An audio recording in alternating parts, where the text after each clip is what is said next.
history na tiguan. Hindi ko na nga daw. Di ko dito. Kina damdamo nga nakadapat dito yung gumbawan.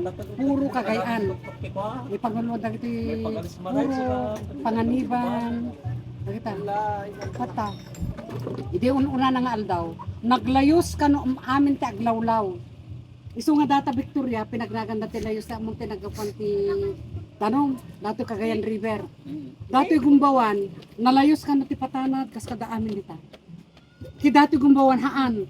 Isu nga napanaganan ti gumbawan iti gumbawan ta ibawan. Ibig sabihin ng ibawan kasi ang mga founder dito yung mga tattao puro Cagayan. Ang ibig sabihin ng ibawan pagtanawan.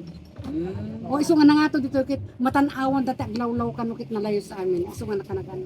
Isu nga nagbalin nga ibawan jay ay jay ibawan nagbalin nga gumbawan. Hanga tagumbaw. Hanga tagumbaw. Ibawan.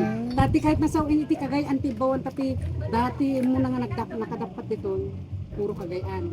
Ibawan. Ibawan ibig sabihin ibawan kit tanawan. Amin da kano dito aglawlaw kit na kwa nalayos. Dati ba kano Victoria kinalayos hindi na nga ito kaya yung tigil. Dahil yung nivel, pati stulit yun ang ibidata sa bad history na ta binabalinda lang ibidata takumbaw. So hindi po talaga yun yung Hindi, kasi Cagayan anta dito titagumbaw kisa Otiyo Ilocano data. Sika nga.